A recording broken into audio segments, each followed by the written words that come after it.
How you doing? This is Roy, Sage Show again, and as you can see behind me, I'm at the military housing. I'm in housing for families here. Okay. What I wanted to tell you was this: that for those of you that are thinking about getting married, so therefore if you listen to me, you know that if you're thinking about getting married, then if you're satisfied where you at in your career in the military, you're satisfied and you want to get married, and just stay right at that level, and that's fine, man. Trust me, happiness is not material. It's all about a sense of being and what's inside of yourself. Happiness is in you. Now, they can say money can buy it, but trust me, every friend that you'll have after that is only about money. Because remember, the man runs off what's between his legs. He doesn't think about anything as far as financial. It's the woman that thinks financially, not the man. Okay? Now, a man can make good decisions on emotional-based decisions. But men's hormones take over. And they think what's in between others' legs and their legs only. Now let me move on. If you're ready, if you ready to do that, that's fine. Okay? Or if you're already there and you don't know this lesson by now. And lastly, if you're thinking about getting involved with this madness, listen to me. Let me tell you. Let me give you when I first started living on base housing. Okay? And I was up in Georgia, over at Kings Bay, Georgia, up in the submarine. I was doing submarine husband work, you know, fixing nuclear submarines underwater, fixing them all the way down through Florida. Then when the tridents break down, I go up north and fix them. We go up to Connecticut, help those guys out too, chip ice, jump in the water. What's going on, deep sea Navy divers? But anyway, get back on point. When I first got there, all of a sudden I'm sitting there, you know, I'm reading a book as usual.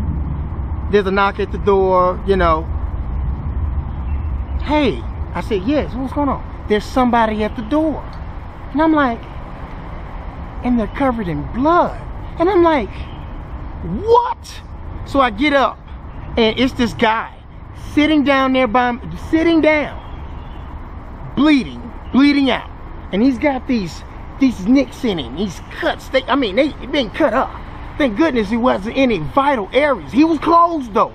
Closed, had a couple around here, closed. And I was like, dude, I said, Danielle, call 911 right now. What's going on, man? So this guy says, man, my wife just tried to kill me. What? My wife just tried to kill me. And I was like, dude, what happened? Well, you know, I fucked off on my wife, and then I felt so bad about it. I told her.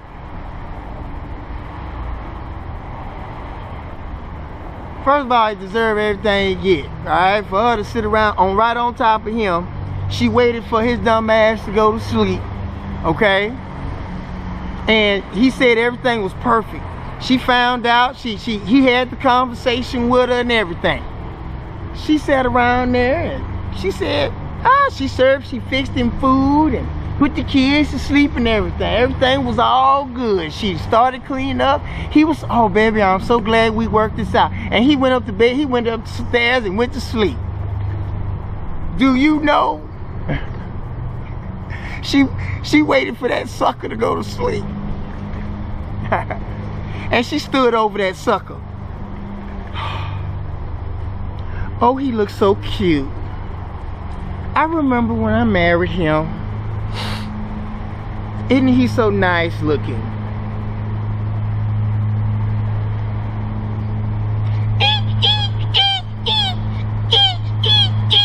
And she just started stabbing the shit out of him, opening him up all over. He just barely got away with his life. That's base housing. When you're going on deployment, and if you're with one of these women I'm telling you not to be with, that's just with you because you're a young, dumb guy that think about nothing what's between the legs. And when you're going on a 6-month deployment, 18-month deployment, and she's over there bringing Tyrone, or bringing Jesse, or bringing Luke, Stephen to your home while you're gone. Because while you're in the military and you're doing 16 and 18-month deployments, that's why I tell you should not be married. You cannot have a relationship when you're gone 6 to 18 months. There's only a special woman that's capable of doing that. And that's a woman who knows her position and knows her power in her home. Okay? And yes, all right? And that is the woman that knows her position. And she knows how to play the games with these girls' minds on this block.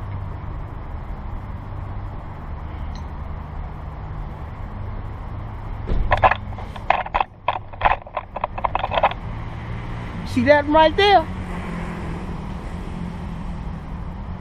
That could be the most shit-startingest person ever. Okay? You do not want your significant other talking to these women on these blocks, because you don't even know what these people are doing in their home with their children. You don't know what these people are doing. You think, oh, the child goes to the same school my child goes to, right? So you think everything's okay. But that's not. All of a sudden they get there and you don't understand. I mean, they could be letting their child look at these PG-13 movies where they're actually showing all the body parts of these of grown people and doing. I mean, my goodness, I watched the movie about 2 years ago, and it was a PG-13 movie, and it was called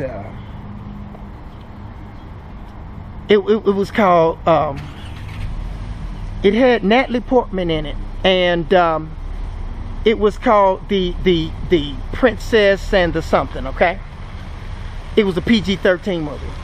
It was an X-rated movie, and they had kids in there watching a X-rated movie, and that is unacceptable.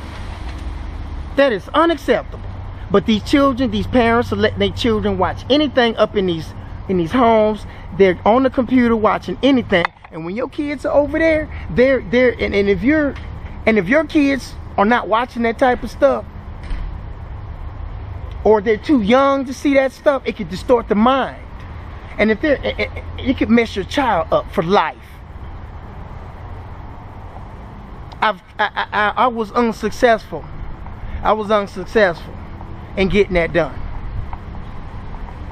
I was unsuccessful at getting my wife to not expose my children to that type of stuff.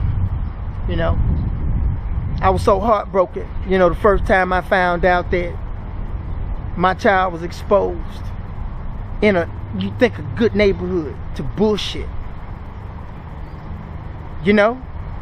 And it's something that my wife did, and I told her about it. You understand what I'm telling you? I've been knowing this stuff. I've been telling people this stuff. Now I learn new stuff every day, okay?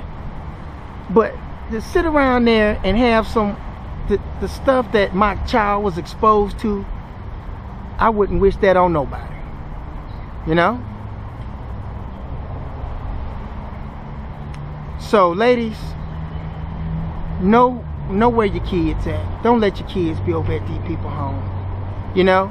Getting exposed to everything, things happening to your children. I mean, love your children more than you love yourself.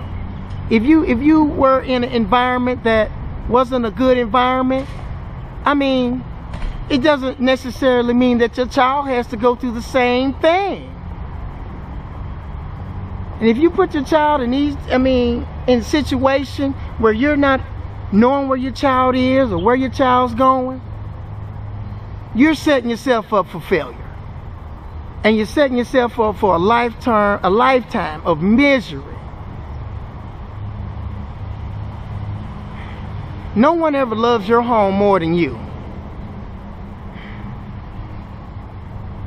And you know, and it's a sad situation. But to build the positive nature out of this thing, Just make sure you know where your children are going. Know what your children are being exposed to every day. Talk to your child. Don't talk to your child like a kid. You talk to them like a grown adult. If a child knows the difference between yes and no, you can talk to them. Okay? You can tell a child not to use the restroom on themselves. If they can understand that type of situation, they can understand, but you just have to sit down and start using common sense. Okay? I appreciate you all being out here with me on the Sage Show. All right. I don't know if there's a part 5 or not, but let's see what's on the agenda. And I appreciate you all coming. Remember, see me on Twitter, see me on Facebook, www.theilluminatedsage.com. Bye-bye. Well, thank you for being at the Sage Show.